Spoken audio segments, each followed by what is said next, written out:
고금리와 고물가로 공사비가 치솟으면서 재건축 현장 곳곳에서 갈등이 속출하고 있습니다.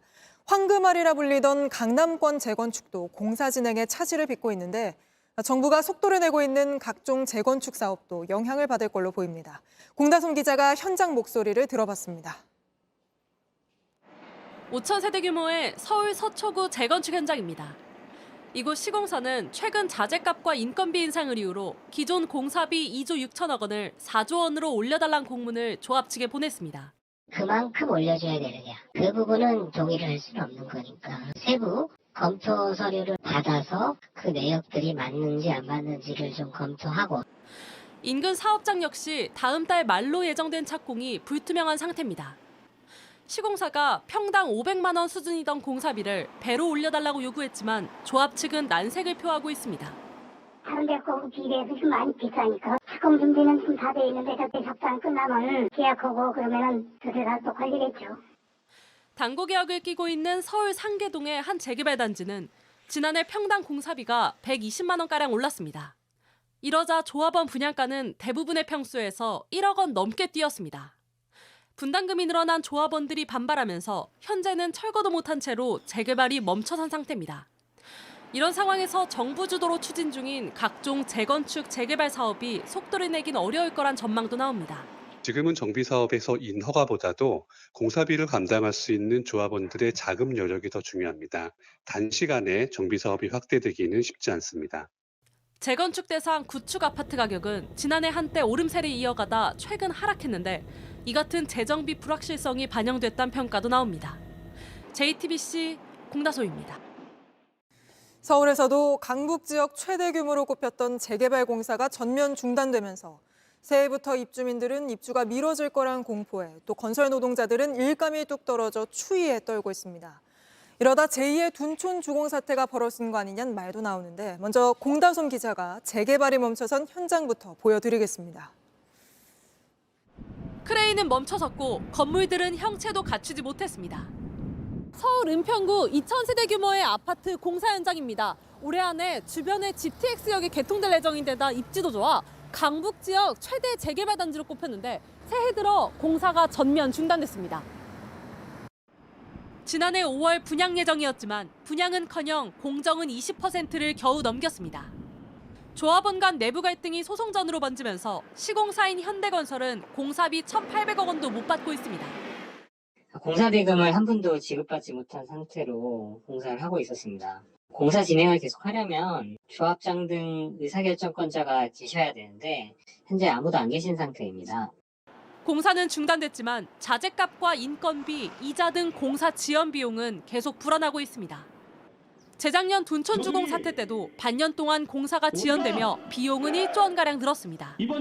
결국 서울시까지 나섰지만 중재가 언제 마무리될진 미지수입니다. 아파트를 다 지었는데 분양이 안 되는 곳 역시 늘고 있습니다. 서울 강북구의 200여 세대 규모의 아파트는 분양이 시작된 지 2년이 넘었지만 아직도 미분양으로 몸살을 앓고 있습니다.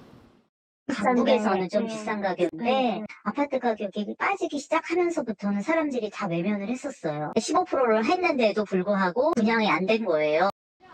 이 같은 악성 미분양은 전국에 10,000 가구가 넘습니다. 1년 전보다 50% 가까이 급증한 겁니다.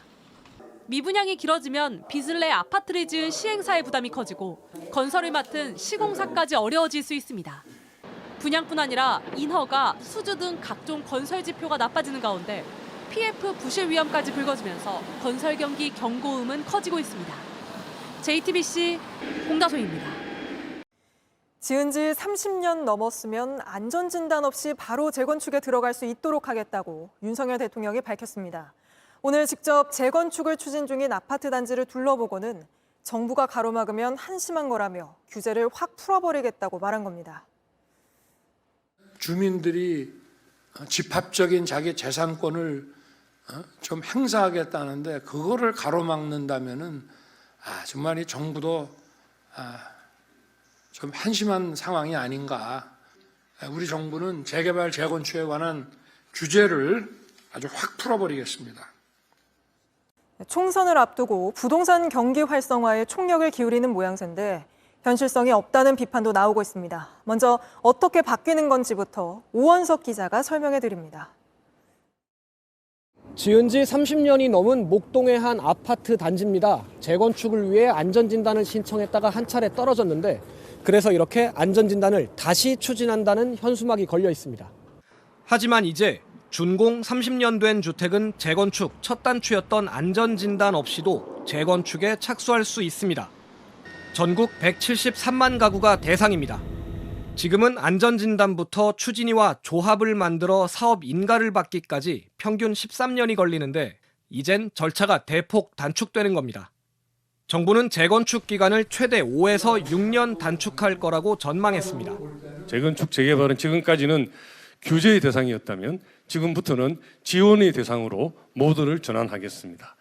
재개발 규제도 풀리는데 지금은 30년 된 건물이 66%를 넘어야 가능했지만 이젠 60%로 낮아지고 촉진지구는 50%만 돼도 가능합니다. 요건을 충족하는 단지는 벌써 들썩입니다. 주민들은 아무래도 반기겠죠. 거래는 상당히 활성화되죠. 상당히 아마 영향을 줄 겁니다. 하지만 우려하는 목소리도 적지 않습니다.